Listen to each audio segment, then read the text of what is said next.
तब मैं भारत के संविधान पर भरोसा करते कि नहीं करते? आपको नमस्कार, मैं निधि रतन, आप देख रहे हैं नेशनल दस्तक तस्वीर भारत की। सबसे पहले आप ये वीडियो देखिए। तब मैं भारत के संविधान पर भरोसा करते कि नहीं करते? आपको तो देखा आपने वीडियो। इस वीडियो में सुदर्शन चैनल के संपादक और आरएसएस कार्यकर्ता ज्यादा सुरेश चौहान के ये खुले मंच पर कह रहे हैं कि संविधान को नहीं मानते, संविधान की धज्जियां उड़ा रहे हैं।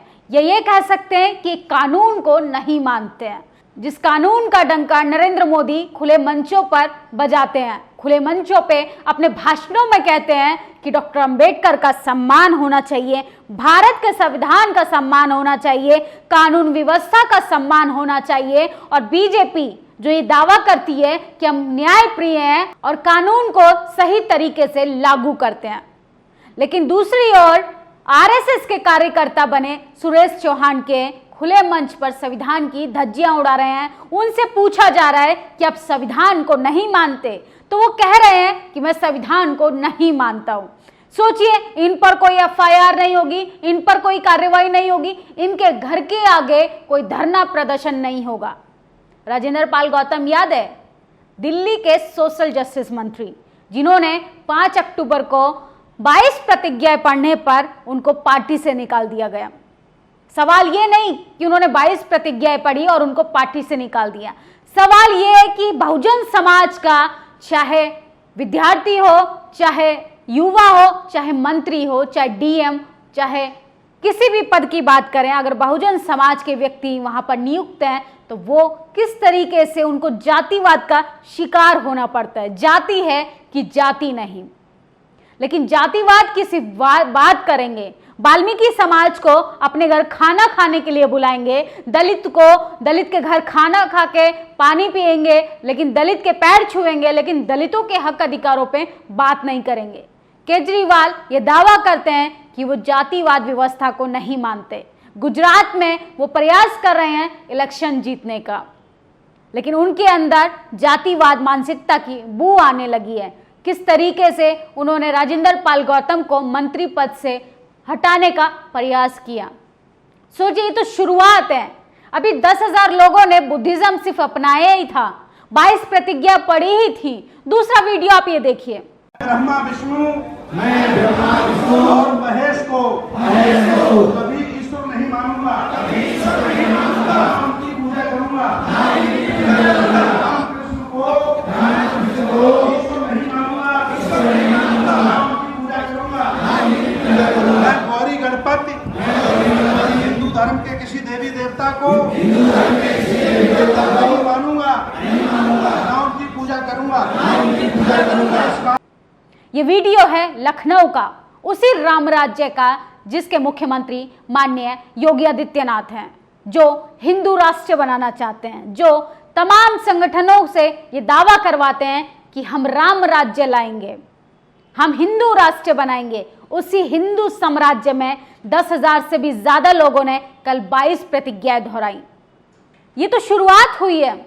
मंत्री को इस्तीफा देकर आप क्या जताना चाहते हैं कि मंत्री को कठपुतली बनाकर रखा जाना चाहिए? बहुजन समाज के लोग नौकरी जैसे तैसे पा लेते हैं, लेकिन नौकरी कर लेना उनके लिए उतना ही ज्यादा भयानक होता है जितना कि वो बचपन से अपने समय तक जातिवाद का सामना करते हैं। सोचिए किस तरीके से जातिवाद का जो जहर है वो अपनी चरम सीमा पर है। हम गांव से शहर तो आ गए, लेकिन जातिवाद का जो दायरा है वो उतना ही बड़ा होता चला गया। तमाम हिंदू संगठन के नेता, अभिनेता, प्रवक्ता, यहां तक कि बाबाओं ने तो हद कर रखी है। खुले मंच से एक समुदाय के प्रति नफरत फैलाते हैं और बोलते हैं कि इनको मारना चाहिए, काटना चाहिए, तब इनके ऊपर कोई संज्ञान नहीं होता, कोई एफआईआर नहीं होती, कोई कार्रवाई नहीं होती। माननीय नरेंद्र मोदी जी को तो इस्तीफा दे देना चाहिए। और भारतीय जनता पार्टी के शासित राज्यों में जो अपराध होता है जाति के आधार पे, वहां पर यह सवाल लागू होता है कि आप लोग कब इस्तीफा देंगे, क्योंकि आप मंत्री पद पर भले ही चले गए हो, लेकिन आपसे अपना काम संभल नहीं रहा, या आपसे कानून व्यवस्था संभालनी नहीं आ रही है। दूसरी खबर आ रही है अजमेर से। अजमेर में एक पुजारी ने दलित युवती का बलात्कार कर लिया। अब किसी की भावनाएं आहत नहीं होंगी, अब किसी का खून नहीं खौलेगा। और रेपिस्ट जो आरोपी है उसका नाम संजय शर्मा है। टाइटल पे गौर कीजिएगा कि इस देश में इंसाफ हो, चाहे न्याय हो, चाहे एफआईआर दर्ज कराने की बात हो, सब जाति के आधार पर होता है। सोचिए, राजेंद्र पाल गौतम ने सिर्फ वही किया जो डॉक्टर BR अम्बेडकर ने 1956 में किया था। 22 प्रतिज्ञाएं दोहराई थी। मैं ब्रह्मा विष्णु गौरी महेश को ईश्वर नहीं मानूंगा। इसमें आलोचना तो कहीं नहीं है, मैं नहीं मानूंगा, ये मेरा इंडिविजुअल राइट्स है, इसकी आज़ादी मुझे मेरा संविधान देता है। लेकिन किसी तरीके से विरोध होना शुरू हो जाता है, इसके पीछे तमाम संगठन सड़कों पर आ जाते हैं। भारतीय जनता पार्टी हो, आम आदमी पार्टी हो, कांग्रेस पार्टी हो, ये सिर्फ दलित को चुनावी मुद्दा बनाती है, लेकिन दलितों के हालात पे कोई बात नहीं करना चाहता। दलितों के ऊपर जो जाति के आधार पर अत्याचार होता है उस पर कोई बहस नहीं करना चाहता। जिस दिन दलितों के अत्याचार हो रहे हैं, हेडलाइंस बनेंगी, न्यूज़ चैनल्स में दलितों के मुद्दों पर डिबेट कराई जाएगी, उस दिन शायद इस देश की दशा बदलती हुई नजर आए।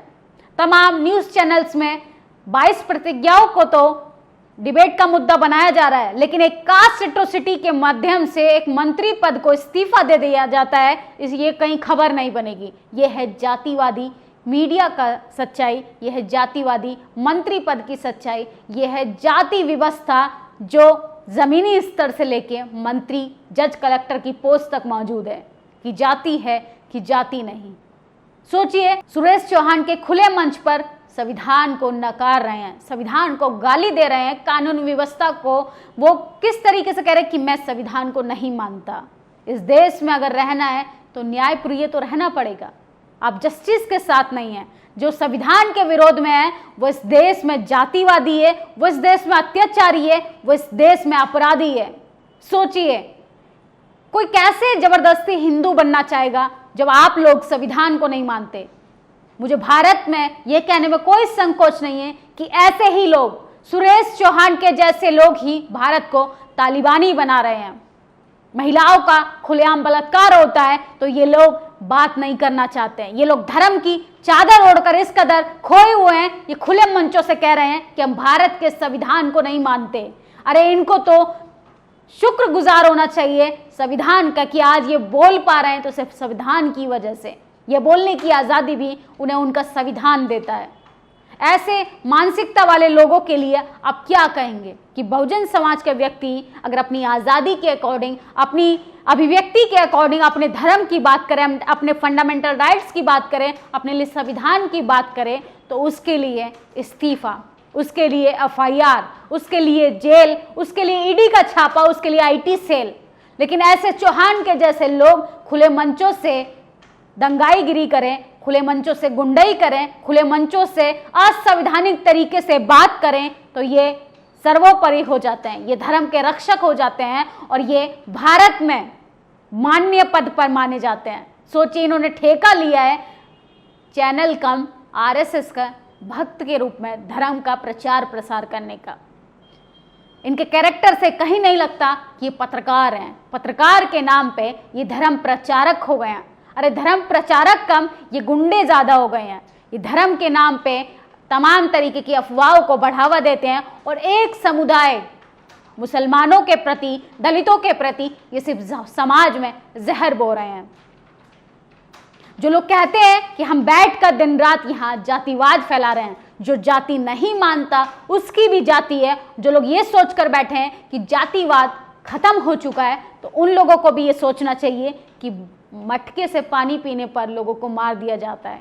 एक बाइक चढ़ने पे युवक को किस तरीके से सवर्ण समाज के लोग उसे मार रहे हैं, वो भी इसी समाज की सच्चाई है, वो भी जातिवाद के आधार पर हो रहा है। राजेंद्र पाल गौतम को इस्तीफा देना पड़ता है, वो इसलिए कि बहुजन समाज की वो ताकतवर आवाज़ थी और उस आवाज़ को दबाने का लगातार सवर्ण समाज के लोग प्रयास कर रहे हैं। आपकी इस वीडियो पे क्या राय है? अगर आप किसी राज्य से ये वीडियो देख रहे हैं तो आप मुझे बताइए कि आखिर सवर्णों को इतनी आज़ादी क्यों, एकमात्र जाति के लोगों को ये आज़ादी क्यों कि आप खुले मंचों से आतंक फैलाएं और कोई व्यक्ति बहुजन समाज का, एसटी माइनॉरिटी समाज का जस्टिस की बात कर दे, उसके लिए जेल, उसके लिए ईडी का छापा, उसके लिए आईटी सेल, उसके लिए एफआईआर तक दर्ज नहीं होती। ऐसा क्यों?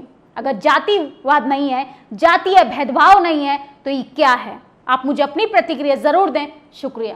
नेशनल दस्तक की आपसे गुजारिश है कि अगर इसको बचाना चाहते हैं तो नेशनल दस्तक को सब्सक्राइब करने के लिए रेड कलर के सब्सक्राइब बटन को दबाएं, फिर बेल आइकन की घंटी दबाएं। नेशनल दस्तक को बचाने के लिए बहुत जरूरी है कि हर खबर को शेयर करें, लाइक करें, कमेंट जरूर करें।